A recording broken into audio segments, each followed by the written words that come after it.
Assalamualaikum warahmatullahi wabarakatuh. Perkenalkan, nama saya Ahmad Nurul Hilmi yang bertindak sebagai moderator yang akan membimbing jalannya presentasi kita kali ini.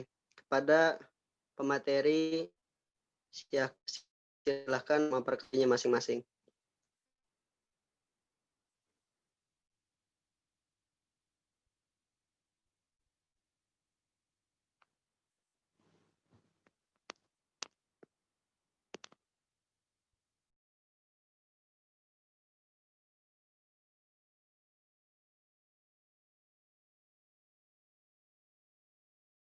Ayo silakan untuk pemateri pertama. Ya, baik. Di sini saya akan menjelaskan sedikit tentang strategi penyelesaian masalah dalam manajemen kelas. Yang pertama, permasalahan dalam mengelola kelas. Menurut M. Entang dan T. Rakajoni, masalah pengelolaan kelas dibagi menjadi dua. Yang pertama, masalah individu, dan yang kedua, masalah kelompok.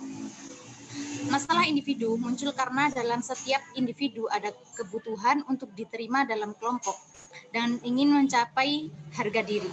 Ketika kebutuhan ini tidak dapat terpenuhi melalui cara-cara yang wajar, maka individu tersebut akan berusaha mendapatkan dengan cara yang tidak baik. Yang kedua, masalah kelompok. Masalah kelompok menurut Louis V. Johnson dan Mary mengemukakan 7 kategori masalah dalam pengelolaan kelas. Yang pertama, karena kelas kurang kohensif. Yang kedua, karena kelas mereaksi negatif terhadap salah seorang anggotanya. Yang ketiga, penyimpangan dari norma-norma tingkah laku. Yang keempat, membesarkan hak anggota kelas yang justru melanggar norma kelompok. Yang kelima, kelompok cenderung mudah dialihkan perhatiannya dari tugas yang tengah digarap.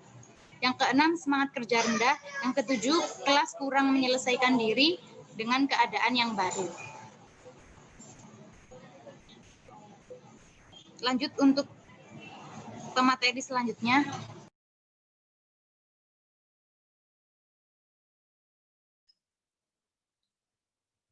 Oke, terima kasih. Untuk materi selanjutnya ada cara penyelesaian pengelolaan kelas. Lanjut, Kak Ros.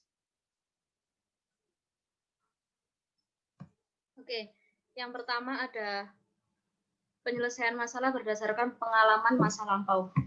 Yaitu biasanya cara ini digunakan pada masalah-masalah yang muncul secara berkala yang hanya berbeda dalam bentuk penampilan. Yang kedua ada penyelesaian masalah secara intuitif, yaitu masalah diselesaikan tidak berdasarkan akal, tetapi berdasarkan firasat dan intuisi. Yang ketiga ada penyelesaian masalah dengan cara trial and error. Dilakukan dengan cara coba-coba sehingga ditemukan penyelesaian yang tepat. Lanjut.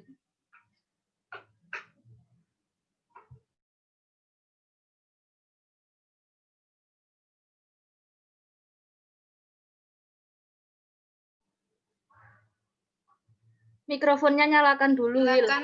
Silakan model penyelesaian masalah. Baik, yang selanjutnya yaitu penyelesaian masalah dengan otoritas, yakni dilakukan berdasarkan kewenangan seseorang. Adapun langkah selanjutnya yaitu penyelesaian masalah secara metafisik, yang mana masalah-masalah yang dihadapi di dalam dunia empirik diselesaikan dengan konsep-konsep atau prinsip-prinsip yang bersumber dalam dunia supranatural atau dunia mistis atau dunia gaib.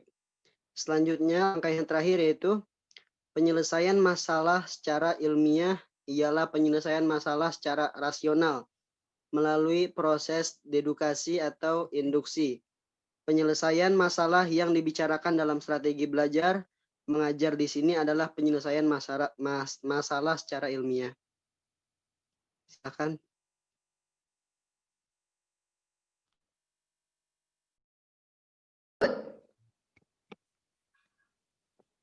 Bismillahirrahmanirrahim. Di sini saya akan menjelaskan tentang model penyelesaian masalah.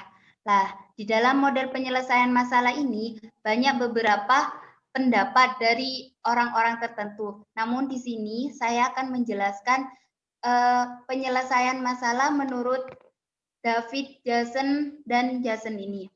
Penyelesaian masalah menurut David dilakukan melalui berkelompok, yaitu suatu isu yang berkaitan dengan pokok bahasan dalam pelajaran diberikan siswa untuk diselesaikan.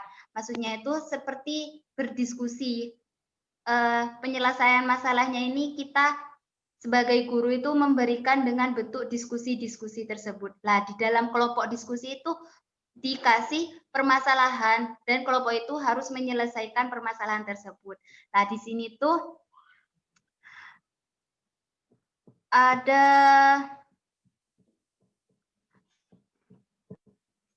prosedur penyelesaian masalah itu ada 6.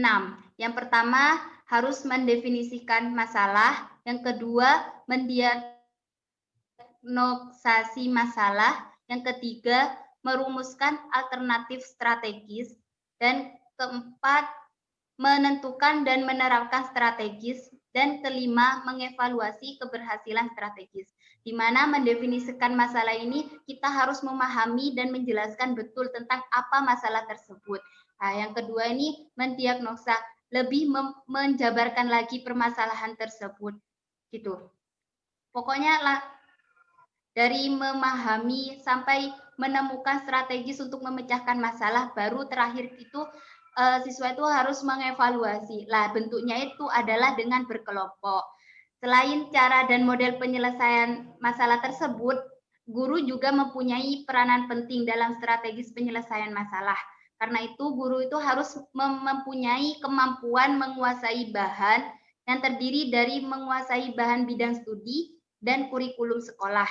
Yang kedua, kemampuan mengelola program belajar mengajar, yang mana terdiri dari merumuskan tujuan instruksional, mengenal dan dapat menggunakan metode mengajar yang sesuai dan memiliki prosedur.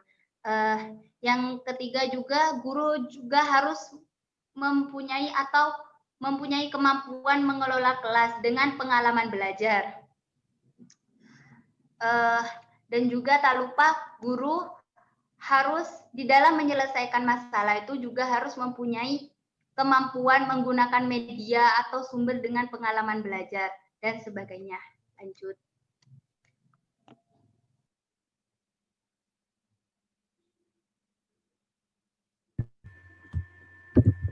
Baik, selanjutnya pendekatan dalam pengelolaan kelas. Permasalahan anak didik adalah faktor utama yang terkait langsung dalam hal ini, karena pengelolaan kelas yang dilakukan guru tidak lain adalah untuk meningkatkan kegairahan belajar siswa, baik secara berkelompok maupun secara individu. Keharmonisan hubungan guru dengan anak didik dalam bentuk interaksi. Kemudian, berbagai pendekatan tersebut dapat diuraikan menjadi beberapa pendekatan. Yang pertama yaitu pendekatan kekuasaan. Pendekatan kekuasaan itu proses untuk mengontrol tingkah laku peserta didik dari guru, peran guru. Peran guru berkuasa di dalam kelas dengan mempertahankan dan mengatur siswa dalam situasi yang disiplin dalam kelas. Di dalamnya ada kekuasaan dalam norma yang mengikat untuk ditaati anggota kelas. Melalui kekuasaan dalam bentuk norma itulah guru mendekatinya. Yang kedua, pendekatan ancaman. Proses untuk mengontrol tingkah laku peserta didik, tetapi dalam mengontrol tingkah laku peserta didik dilakukan dengan cara memberi ancaman. Misalnya seperti melarang atau sindiran, tapi tidak memaksa tapi tidak tidak menegangkan gitu. Yang ketiga yaitu pendekatan kebebasan, suatu proses untuk membantu peserta didik agar merasa bebas untuk mengerjakan sesuatu kapan saja dan di mana saja. Peran guru adalah mengusahakan semaksimal mungkin kebebasan peserta didik. Yang keempat, pendekatan pengajaran. Pendekatan pengajaran berdasarkan atas suatu anggapan bahwa dalam suatu perencanaan dan pelaksanaan akan mencegah munculnya suatu masalah tingkah laku peserta didik dan memecahkan masalah itu bila tidak bisa dicegah. Pendekatan ini menganjurkan tingkah laku guru dalam mengajar untuk mencegah dan menghentikan tingkah laku peserta didik yang kurang baik. Peran guru adalah merencanakan dan mengimplementasikan pelajaran yang baik. Selanjutnya, pendekatan resep dilakukan dengan suatu daftar yang dapat menggambarkan apa yang harus dan apa yang tidak boleh dikerjakan oleh guru dalam merealisasikan masalah atau situasi yang terjadi di kelas. Dalam daftar itu digambarkan tahap demi tahap apa yang harus dikerjakan oleh guru. Peran guru hanyalah mengikuti petunjuk seperti yang tertulis dalam resep. Baik, selanjutnya materi selanjutnya akan dilanjutkan oleh materi. Baik, selanjutnya yaitu pendekatan perubahan tingkah laku, yang mana suatu proses untuk mengubah tingkah laku anak didik. Di sini peranan guru yaitu mengembangkan tingkah laku anak didik yang baik dan mencegah tingkah laku yang kurang baik. Selanjutnya, pendekatan suasana emosi dan hubungan sosial. Menurut pendekatan ini, pengelolaan kelas merupakan suatu proses menciptakan iklim atau suasana sosial dan hubungan sosial yang positif dalam kelas. Kemudian pendekatan proses kelompok. Suatu proses untuk menciptakan kelas sebagai sistem sosial, di mana proses kelompok merupakan yang paling utama. Di sini peranan guru yaitu mengusahakan agar perkembangan dan pelaksanaan proses kelompok itu berjalan efektif. Yang terakhir yaitu pendekatan eklektis atau pluralistik. Pendekatan ini menekankan pada potensialitas, kreativitas, dan inisiatif wali atau guru kelas dalam memilih berbagai pendekatan tersebut berdasarkan situasi yang dihadapinya. Yang selanjutnya yaitu pendekatan pluralistik, yaitu pengelolaan kelas yang berusaha menggunakan berbagai macam pendekatan yang memiliki potensi untuk dapat menciptakan dan mempertahankan suatu kondisi yang memungkinkan proses belajar berjalan efektif dan efisien. Mungkin cukup sekian. Saya kembalikan kepada moderator.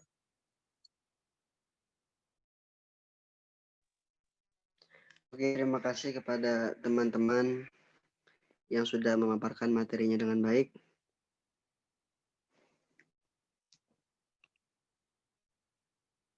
Ya, kurang lebihnya mohon maaf. Wassalamualaikum warahmatullahi wabarakatuh.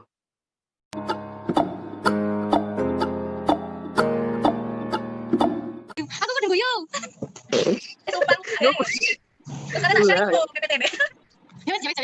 Mas Rumi, mohon maaf. Ya Allah, lupa nih mana? Faiza. Ngantuk gila ya Allah.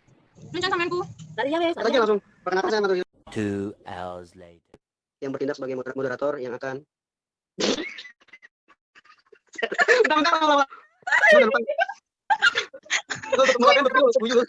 Sumpah kenapa guyu?